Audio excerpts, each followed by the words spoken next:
Assalamualaikum warahmatullahi wabarakatuh.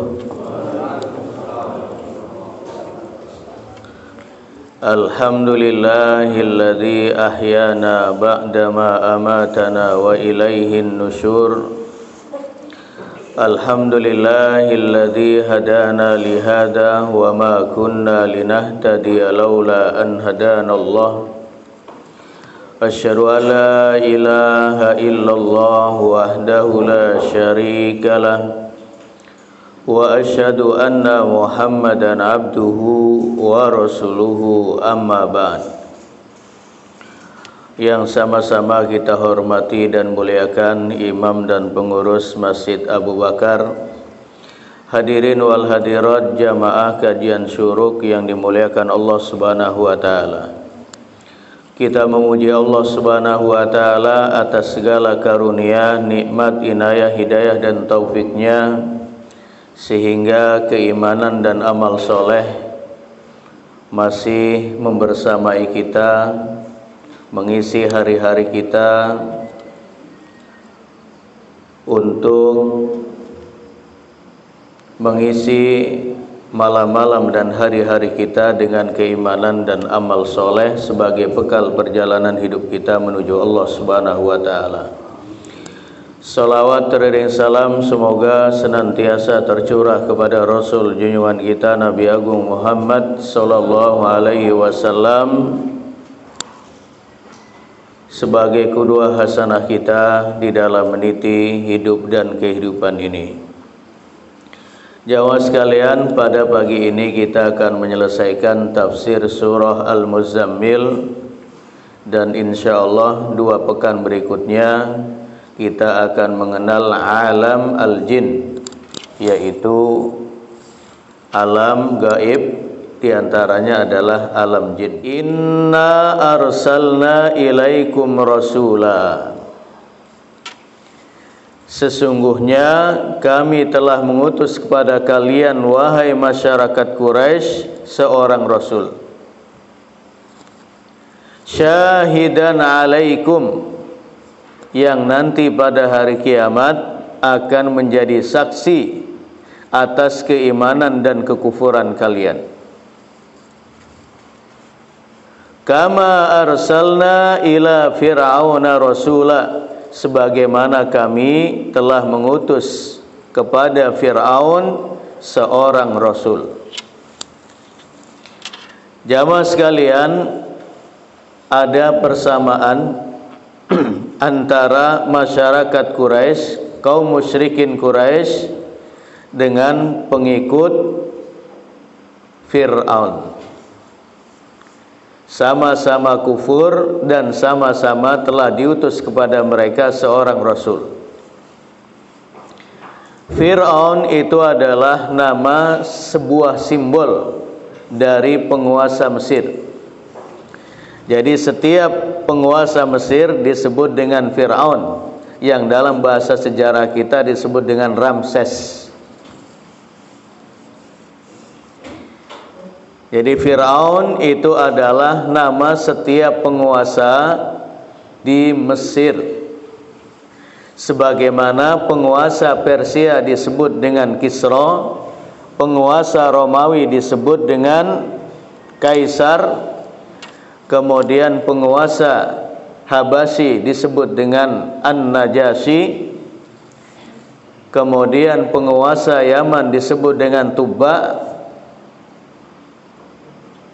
kemudian penguasa India disebut dengan Battimus.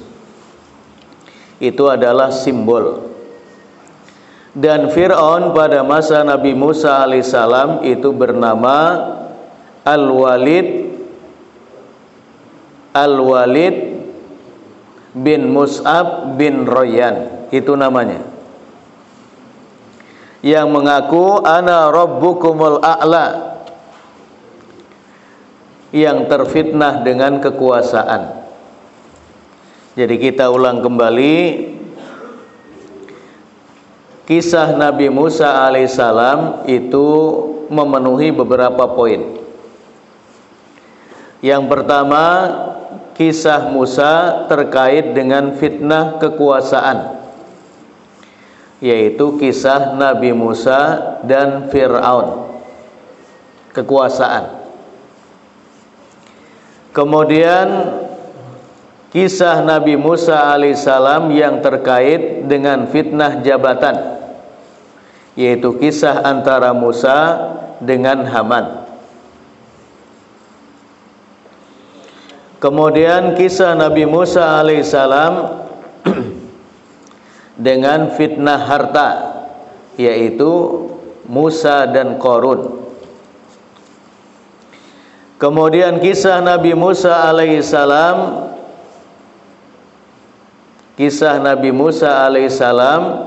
dengan fitnah ilmu, yaitu kisah Nabi Musa dengan Khidir alaihissalam. Kemudian kisah Nabi Musa alaihissalam dengan beragam kesyirikan, yaitu kisah Nabi Musa dengan tukang-tukang sihir. Kemudian kisah Nabi Musa alaihissalam terkait dengan fitnah uluhiyah, ketuhanan, yaitu kisah Nabi Musa alaihissalam dengan As-Samiri yang membuat patung sapi betina yang terbuat dari emas, bisa bersuara, bisa menjawab pertanyaan dan seterusnya. Namun secara umum yang terbanyak kisah dalam Al-Quran terkait dengan kisah Nabi Musa adalah kisah Nabi Musa dengan Fir'aun, dengan fitnah kekuasaan. Ini yang paling banyak Allah ceritakan di dalam Al-Quran.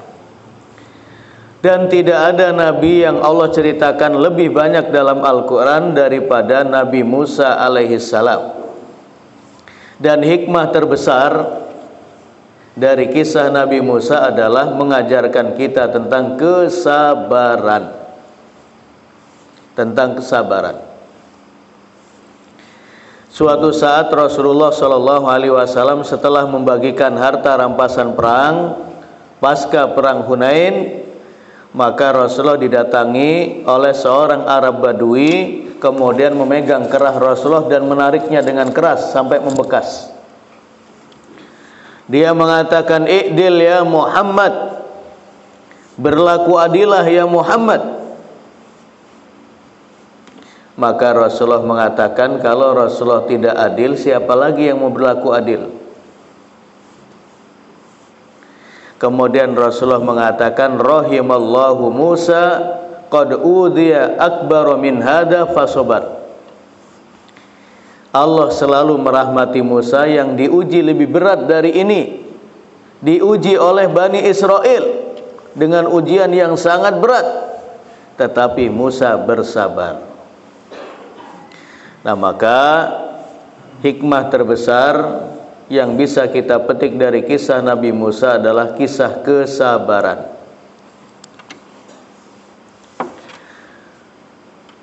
Telah diutus kepada Fir'aun, ila Fir'auna rasula, seorang rasul, yaitu Nabi Musa alaihissalam yang dibantu oleh saudaranya Harun.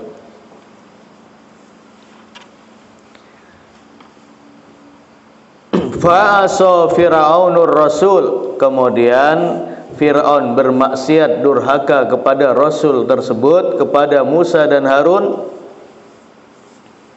Fa'akhadnahu akhda wabila, kemudian kami berikan siksa kepadanya dengan siksaan yang berat.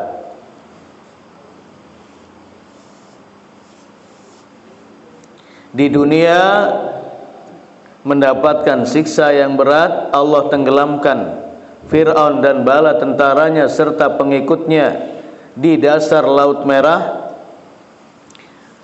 Kemudian di akhirat, akhriju ala fir'auna asyaddal adzab, maka diperintahkan kepada malaikat untuk mengeluarkan Fir'aun dan bala tentaranya, kemudian memasukkannya kepada azab yang sangat pedih.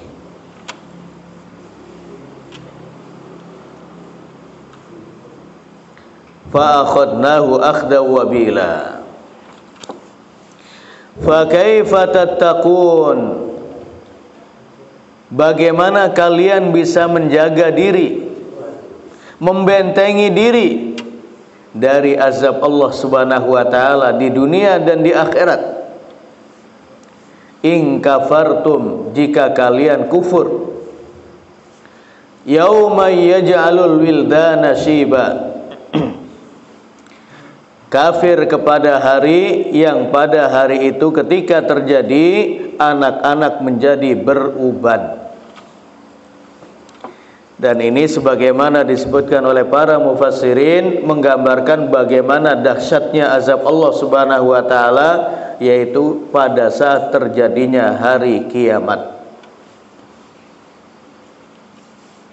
Di awal-awal surah Al-Hajj, Allah Subhanahu wa taala menyebut ketika terjadi hari kiamat, seorang ibu hamil yang sedang hamil melahirkan, berapapun bulanannya. Ibu-ibu yang sedang menyusui lupa dengan susuannya, dan orang-orang terlihat mabuk padahal mereka tidak mabuk, karena pada hari itu hari yang sangat dahsyat. Bahkan digambarkan dalam ayat ini, yauma yaj'alul wildana syiba, anak-anak itu menjadi beruban saking hebatnya. Dan ini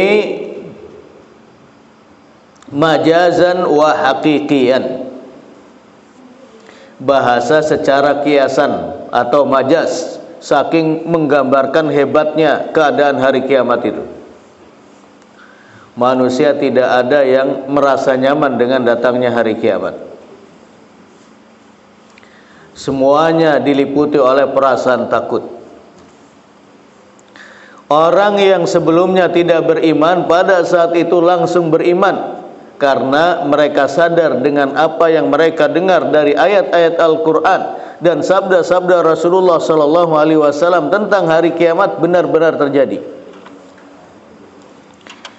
Sebagaimana orang yang mengalami kematian juga demikian. Secara umum, orang yang berada pada sakaratul maut, mereka akan sadar walaupun pertaubatan mereka sudah terlambat.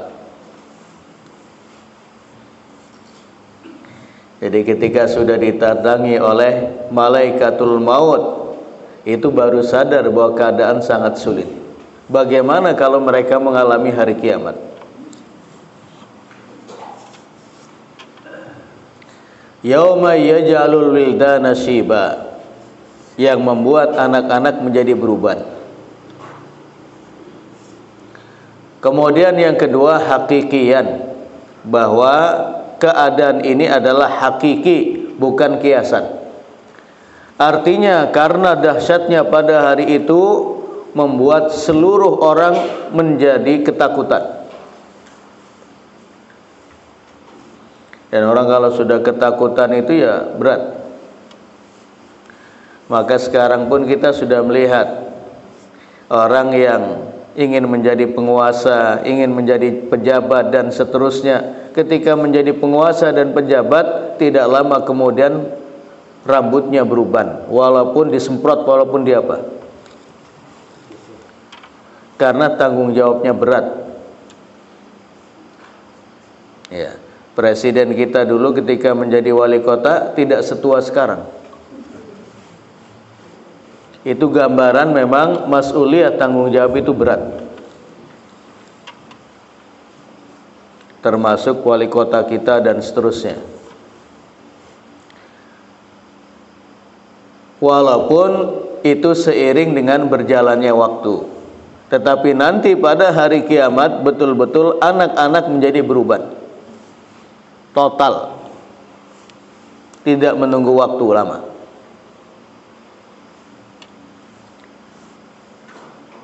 As-samaa'u munfatirun bih kana wa'duhu maf'ula.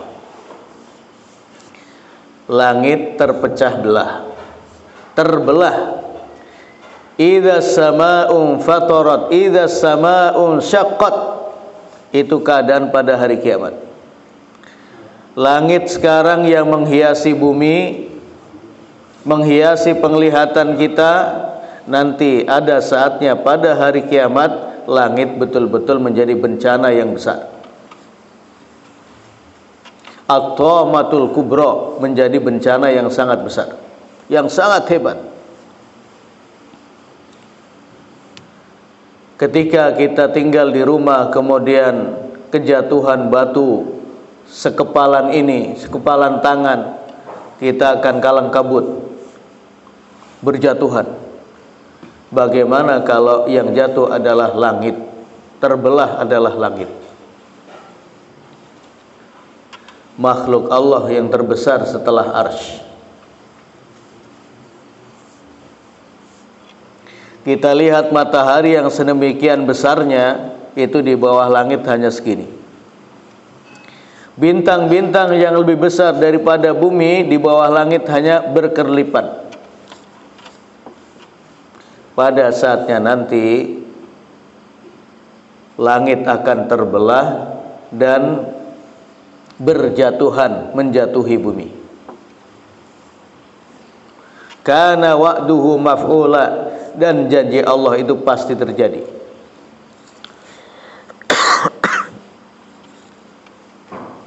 Dan Allah membahasakan setiap sesuatu yang terjadi itu adalah qariban, adalah dekat, termasuk hari kiamat. La'alla sa'ata takunu qariba, bisa jadi hari kiamat itu sudah dekat waktunya.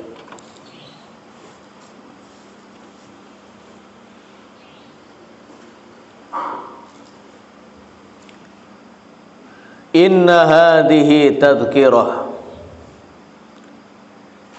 Ayat-ayat yang terkait dengan hari kiamat, peristiwa-peristiwa yang terjadi, bagaimana keadaan langit, keadaan bumi, keadaan gunung-gunung dan seterusnya, itu adalah tadhkirah, sebagai peringatan. Faman syaa'a attakhadha ila rabbih sabila. Maka barang siapa yang ingin bertemu dengan Allah Subhanahu wa taala, bertemu dengan Tuhannya dalam keadaan bahagia fil jannah, maka hendaklah ia mengambil jalan menuju Tuhannya. Jamaah sekalian yang dirahmati Allah Subhanahu wa taala, manusia menjadi mulia sebagaimana disebutkan oleh Ibnu Hajar Al-Asqalani karena 4 hal. Pertama, karena akalnya, ya. Kemudian yang kedua, karena agamanya. Kemudian yang ketiga, karena sifat malunya. Dan yang terakhir, karena amal solehnya. Ini menjadi mulia karena 4 hal. Pertama, mempergunakan akalnya.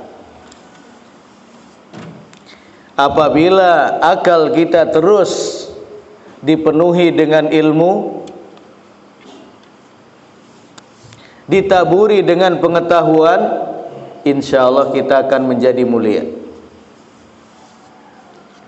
Wa yuziluhu al-aql, tetapi akal ini akan melemparkan seseorang terjerembab ke dalam lembah kenistaan. Karena apa? Al-ghadab, karena marah. Maka Rasulullah sallallahu alaihi wasallam menyebutkan, laisa syadidu bisur'ati. Bukanlah orang yang hebat itu orang yang menang dalam bergulat. Wa innamas syadidul ladzi yamliku nafsahu 'indal ghadabi. Tetapi orang yang hebat, yang kuat itu adalah orang yang mampu mengendalikan amarahnya. Berapa banyak terjadi perceraian, talak dan seterusnya karena amarah yang melampaui batas. Malam-malam istrinya ditidurin, siang harinya karena marah diceraikan. Ghadab, amarah. Makanya kalau orang itu sering atau dikenal oleh masyarakatnya sebagai pemarah itu sering diistilahkan wajahnya mirip syaitan. Karena memang setan itulah yang menginspirasi seorang marah.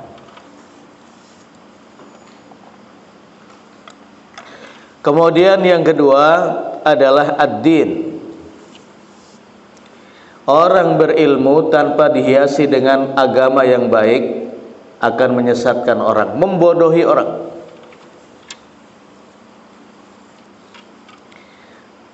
Orang akan menjadi indah perangainya karena agama. Akan dipuji kebaikannya karena agamanya yang baik.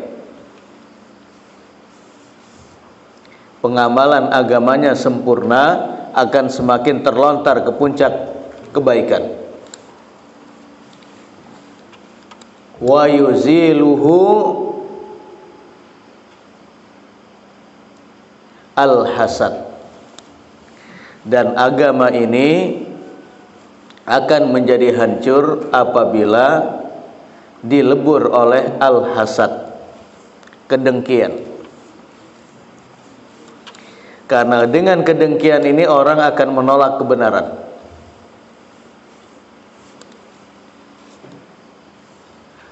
Oh, si fulan bukan dari jamaah kita. Si fulan bukan dari partai kita. Si fulan bukan dari organisasi kita. Apabila hasad ini sudah berkeliaran di dalam hati kita, akan menyebabkan seseorang terlempar ke nistaan, ke lembah kenistaan. Kemudian yang ketiga adalah al-haya, sifat malu. Rasulullah Shallallahu Alaihi Wasallam menyebut, in lam tastahyi fasna ma syi'ta. Kalau engkau sudah tidak memiliki rasa malu, berbuatlah seperti apa yang kau sukai. Artinya malu ini sebagai pembatas, sebagai filter seseorang menjadi baik atau tidak, seseorang berakhlak atau tidak. Berapa banyak orang yang menjadi pejabat kemudian terlena dengan jabatannya, seolah-olah dia tidak memiliki rasa malu. Yang penting mendapatkan harta yang banyak, ini dan itu, pada saat dia berkuasa dan menjabat. Karena sifat malunya sudah gak ada.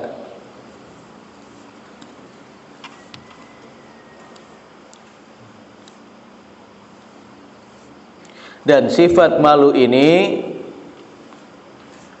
akan menjadi hilang karena at-tama', karena ketamakan terhadap dunia.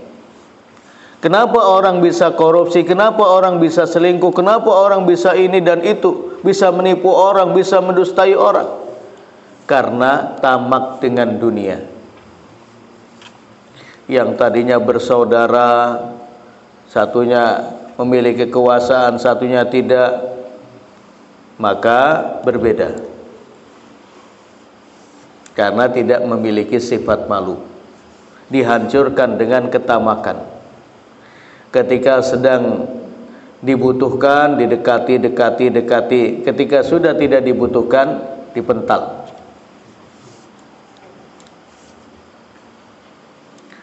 Kemudian yang keempat adalah al-amalus soleh. Orang menjadi mulia karena amal soleh. Maka Jalaluddin As-Suyuti dan Jalaluddin Al-Mahalli menyebutkan bahwa tafsiran dari inna hadhi tadhkira faman syaa'a takhadha ila rabbih sabila. Siapa yang ingin bertemu dengan Allah, maka hendaklah dia mengambil jalan kepada Tuhannya, yaitu dengan amal dan ketaatan. Diberikan kemudahan untuk beramal soleh dan melakukan ketaatan. Karena amal soleh ini menjadi simbol dari keimanan yang lurus, keimanan yang benar. Orang mengaku beriman tetapi tanpa diiringi dengan amal soleh, berarti keimanannya hambar. dan amal soleh ini akan menjadi hancur karena ghibah. Karena kita sering meremehkan dan mencela orang, menggunjing kesalahan-kesalahan orang. Maka jangan sekali-kali kita dengan susah payah beramal soleh, tapi dengan rela amal soleh kita terkikis karena ghibah.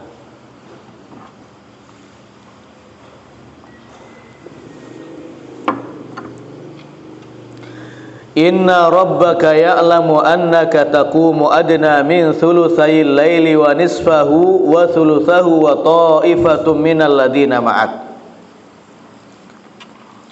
Sesungguhnya Tuhanmu Maha mengetahui bahwasanya engkau berdiri untuk sholat malam, ya Muhammad, kurang dari 2/3 malam, atau setengahnya malam, atau 1/3 malam bersama dengan orang-orang yang bersamamu. Jadi ketika ayat-ayat yang berbicara tentang Qiyamul Lail surah Al-Muzammil ini, selama 1 tahun para sahabat Rasulullah SAW diwajibkan melakukan sholat malam. Karena mereka melakukan sholat malam 2/3 malam atau setengah malam, minimal 1/3 malam, yatafattar qadamah, sampai kaki-kaki telapak kaki mereka itu bengkak-bengkak. Ini para sahabat yang ahli ibadah. Jadi selama 1 tahun mereka diwajibkan melaksanakan sholat malam. Bukan serakaat 2 rakaat, tetapi 2/3 malam, atau setengah malam, atau minimal 1/3 malam.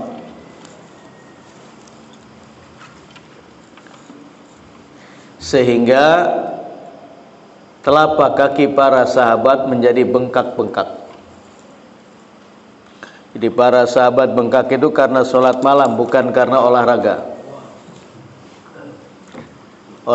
atau yang lain, tetapi karena sholat malam. Nah, ini kita bayangkan bagaimana sholat malam mereka.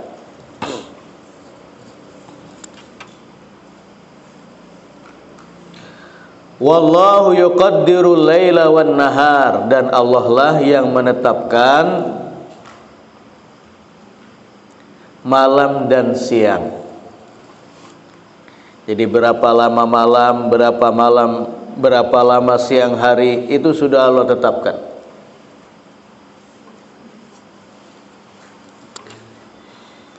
Di waktu musim dingin, waktu malamnya lebih lama.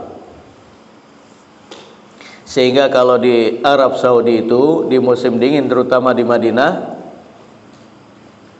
kalau puasanya jatuh pada musim dingin, itu 5:30 mereka baru sahur, kemudian jam 5 mereka sudah berbuka. Artinya waktu malamnya lebih lama. Artinya di musim dingin sholat malam mereka jauh lebih banyak. Karena 2/3 malam, setengah malam, atau 1/3 malam. Sebaliknya di musim panas, puasa mereka menjadi lama. Jam 3:04 itu sudah sahur, 3:30 sudah azan berkumandang subuh, kemudian jam 7:30 atau jam 7 itu baru berbuka. Jam 7 atau 7:30 sore itu baru berbuka. Sehingga di waktu musim panas, sholat malam yang mereka lakukan lebih sedikit. Wallahu yuqaddirul laila wan nahar, dan itu semuanya sudah Allah tetapkan. Alima allan tuhsuhu fataba alaikum, Dan Allah Maha mengetahui, kalian tidak bisa mengira-ngira tentang waktu atau berapa lama kalian melakukan sholat malam. Ya, hanya perkiraan, bukan kepastian. Fataba alaikum, maka Allah memberikan keringanan. Sehingga yang tadinya hukum sholat malam itu menjadi wajib dilakukan oleh kaum mukminin, maka dengan turunnya ayat ini fataba alaikum, Allah meringankan kepada kalian, status sholat malam berubah menjadi sunnah setelah mereka diwajibkan sholat malam selama 1 tahun.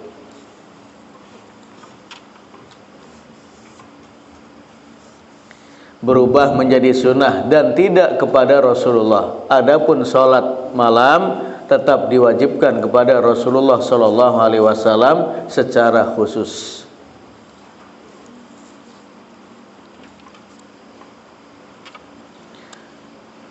Faqra'u ma tayassara minal Qur'an. Bacalah apa yang mudah dari Al-Qur'an. Jadi pertama, kelonggaran secara hukum. Yang tadinya sholat malam diwajibkan kemudian menjadi sunnah. Kemudian yang kedua, kelonggaran dalam pelaksanaannya.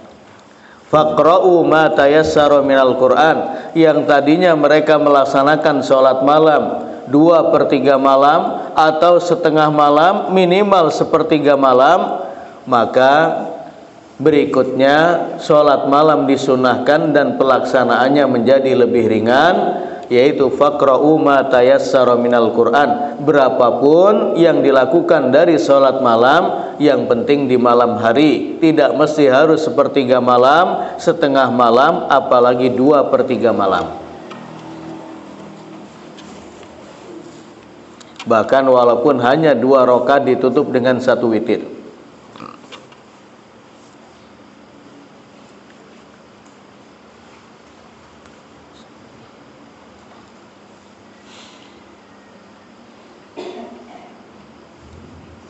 Ya. Kenapa? Alima sayakunu minkum mardo. Ini diantara alasannya kenapa sholat malam menjadi ringan, menjadi sunnah, bukan menjadi wajib. Karena ada di antara kalian minkum mardo. Sayakunu minkum mardo. Ada di antara kalian orang-orang yang sakit. Sehingga dalam keadaan sakit ini sholat malam boleh ditinggalkan. Ya, apalagi ketika di musim dingin. Di Madinah itu banyak sahabat Rasulullah Shallallahu Alaihi Wasallam yang mengalami demam dan sakit. Bahkan dalam sejarah ketika Abu Bakar, Bilal dan yang lain ketika pertama kali hijrah dari Mekah ke Madinah, karena memang cuaca alamnya berbeda antara Mekah dan Madinah, para sahabat disapa oleh demam dan sakit. Karena cuaca di Madinah ekstrim, kering. Musim panas ya panasnya kering, musim dingin ya dinginnya kering. Makanya kalau di Madinah jangan sering-sering mandi. Karena kalau kebiasaan kita dibawa ke sana mandi 2 kali, pagi dan sore, bisa dijamin 1 bulan kulit kita akan luka-luka. Itu para sahabat, apalagi kita. Maka saya masih ingat buku-buku SD di sana itu, di antara bacaannya itu adalah mandi dalam 1 minggu 2 kali. Mandi biasa dan mandi untuk Jumat. Itu karena itu sudah cukup. Memang tidak berkeringat karena kering.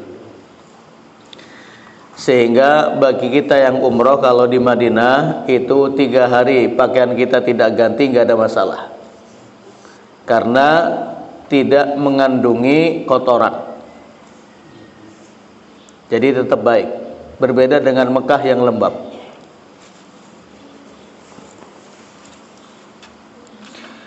Wa akharuna yadribuna fil ardi yabtaguna min fadlillah.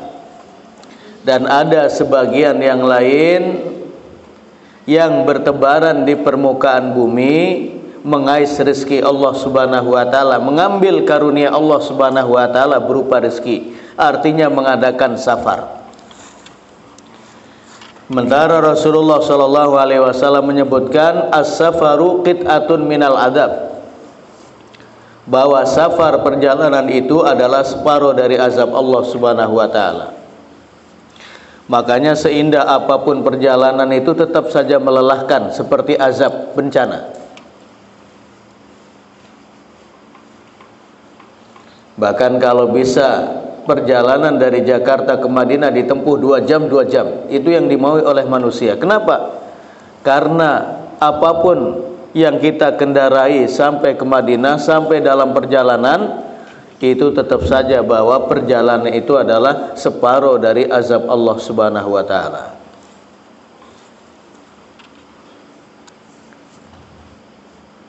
Nah, maka dalam keadaan seperti itu sholat malam diringankan.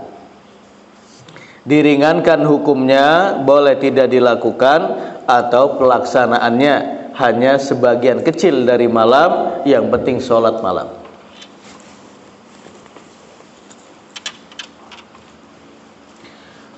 Wa akharuna yuqatiluna fi sabilillah. Dan alasan yang lain kenapa hukum sholat malam diperingan, yang tadinya wajib menjadi sunnah, yang tadinya 2/3 malam pelaksanaannya menjadi setengah malam, menjadi 1/3 malam, bahkan menjadi ringan. Itu karena ada sebagian orang yang berjihad di jalan Allah Subhanahu wa taala, berperang, menjalankan tugas. Menjalankan tugas, membela agama Allah Subhanahu wa taala. Faqra'u ma tayassara min, lagi-lagi Allah menyebut bacalah yang mudah dari Al-Qur'an. Jadi pelaksanaannya diperingan. Wa aqimus sholata wa atuz zakah. Tunaikanlah salat dan kerjakanlah zakat, tunaikanlah zakat. Dan ini yang menjadi nasikh, menjadi peralat hukum bagi ayat-ayat sebelumnya tentang sholat malam. Jadi yang diwajibkan tidak lagi sholat fardu dan sholat malam, tetapi cukup sholat fardu, sholat 5 waktu, kemudian adapun sholat malam yang dilakukan menjadi sunnah. Wa aqridullaha qardan hasana, dan berikanlah pinjaman kepada Allah dengan pinjaman yang terbaik. Ini bahasa lain dari Al-Quran tentang sodakoh, tentang infak, tentang berderma, itu dengan ucapan qardon hasana, pinjaman yang baik. Sebagaimana pinjaman di dunia harus dikembalikan, maka demikianlah bahasa Al-Quran, sodakoh yang kita berikan, infak yang kita tunaikan, derma yang kita berikan, itu pada hakikatnya tetap tersimpan di sisi Allah Subhanahu wa taala, bukan hilang. Karena seolah-olah Allah meminjam kepada kita dan Allah yang akan menggandakan sampai ad'afan katsirah, sampai kelipatan yang hanya Allah yang tahu. Wa aqridullaha qardan hasana. Wa ma tuqaddimu li anfusikum min khairin tajiduhu 'indallah. Apapun kebaikan yang engkau lakukan, yang engkau perbuat, niscaya kebaikan itu akan engkau lihat balasannya di sisi Allah Subhanahu wa taala. Jadi jangan sekali-kali kita berharap atau memiliki keyakinan bahwa kebaikan kita luput dari pandangan Allah. Tidak.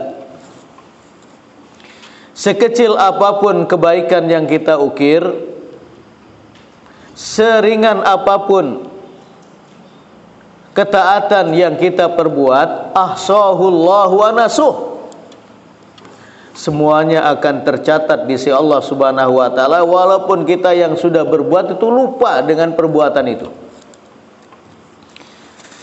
Jadi baik berupa kebaikan atau keburukan, jangan sampai kita lupa itu, karena semuanya tercatat di sisi Allah Subhanahu wa taala. Semuanya akan dihitung. Tajiduhu indallah, semuanya akan engkau dapatkan balasannya di sisi Allah Subhanahu wa taala. Wa khairu wa a'dhama ajra, balasan yang terbaik dan pahala yang terindah.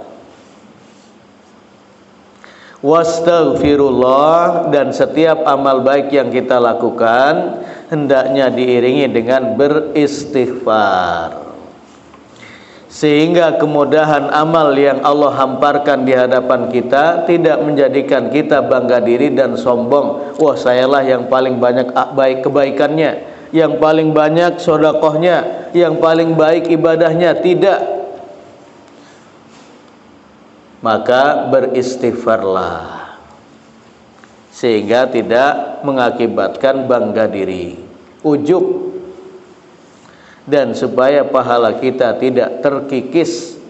Dan istighfar itu sebagai penyempurna amal kita. Kalau ada kekurangan-kekurangan dalam pelaksanaannya, itu akan tertutupi dengan istighfar. Innallaha ghafurur rahim, sesungguhnya Allah Maha Pengampun lagi Maha Penyayang. Dan ini yang memberikan dasar kepada kita bahwa seberapapun keburukan yang pernah kita perbuat, sebanyak apapun dosa yang kita lakukan, kalau kita bertobat kepada Allah Subhanahu wa taala, selama dua hal belum terjadi, qabla an yugharghir, sebelum nafas di tenggorokan, sebelum kematian datang, wa qabla an tatlu asyams min maghribiha, dan sebelum matahari terbit dari arah barat, maka tobat itu masih terbentang luas, masih diterima di sisi Allah Subhanahu wa taala. Dengan demikian berakhir tafsir surah Al-Muzammil, dan insyaallah pada berikutnya kita akan mengkaji alamul jin, tentang alam jin yang Allah sebutkan di dalam surah Al-Jin. Taib, hal min soal, ada pertanyaan, monggo. Sebelum ditambahkan oleh Pak Jayus.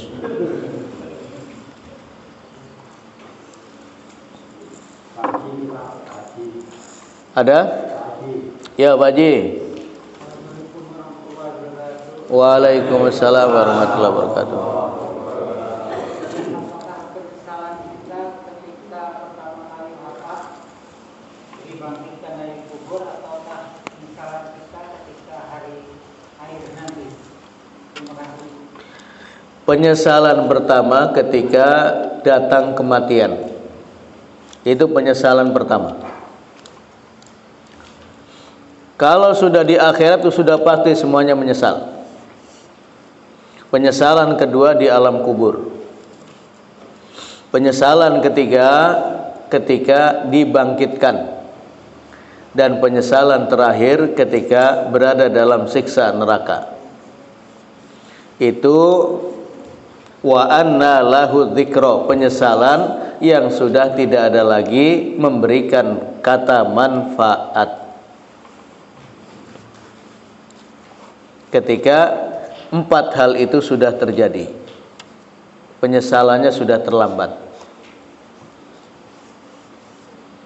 Tapi selama kita masih hidup, penyesalan itu menjadi penting dan urgen. Karena dari penyesalan an-nadamah itulah akan merubah konsep hidup kita, akan merubah praktek hidup kita, akan merubah amal kita. Itu akibat dari penyesalan yang dibutuhkan. Tetapi kalau kematian sudah datang, alam kubur sudah dihuni, kemudian kebangkitan sudah dimulai, dan siksa sudah didapatkan, itu sudah tidak ada lagi penyesalan. Bahkan jangankan penyesalan, permohonan diringankan azab itu sudah nggak ada fungsinya.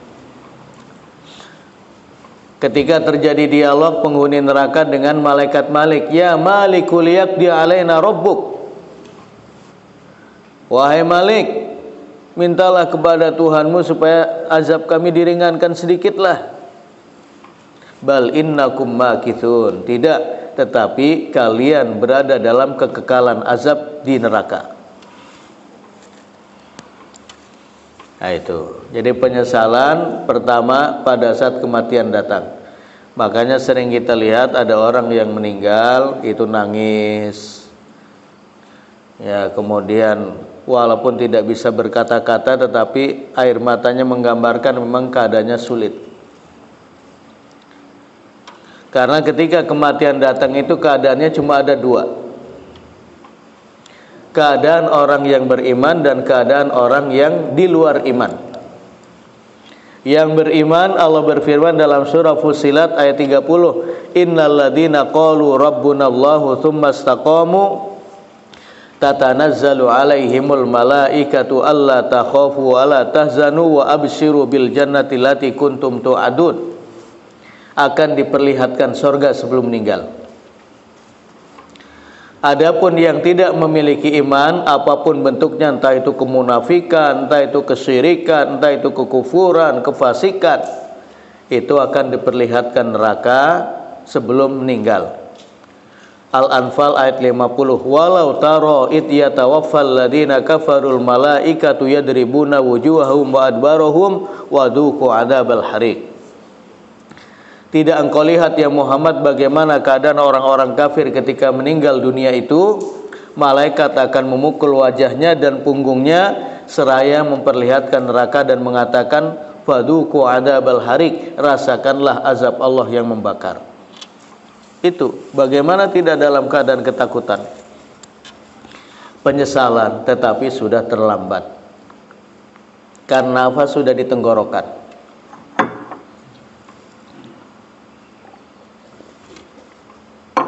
Jadi penyesalan itu yang akan bermanfaat, bukan penyesalan yang penyesalan kosong. Waduh, saya nyesel betul kenapa sebelum usia 40 tahun saya nggak nikah lagi. Itu penyesalan hambar.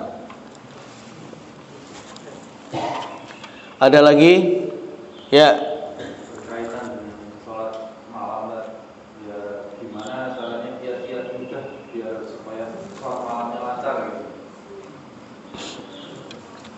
Ya, pertama persiapan secara fisik. Itu disebutkan oleh Imam Ghazali dalam kitabnya Ihya Ulumuddin, adalah persiapan fisik. Itu pertama.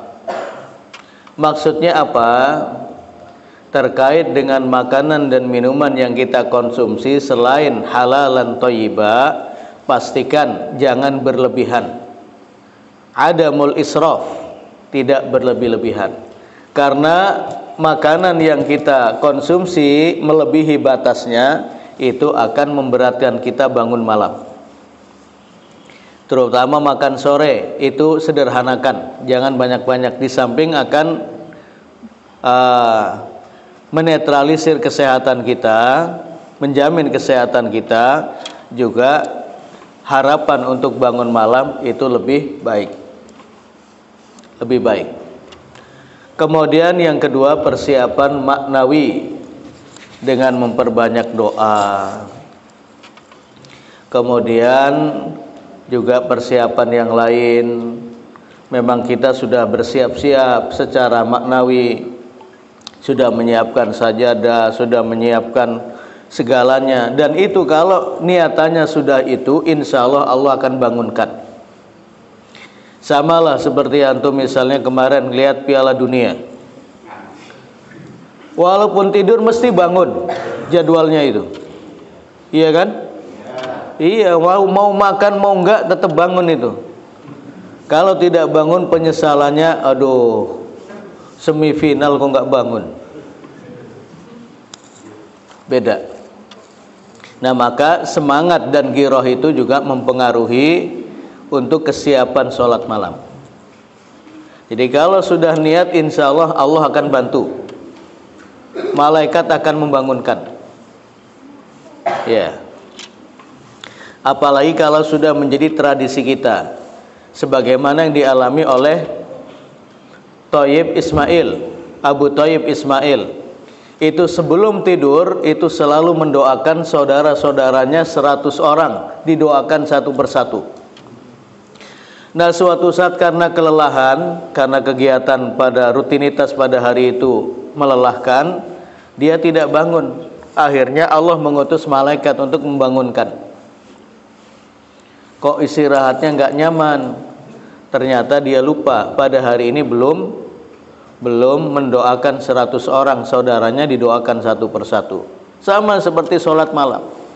Kalau sudah menjadi tradisi kita, keadaannya seperti apapun kita akan tetap bangun walaupun lebih terlambat kalau kondisinya capek.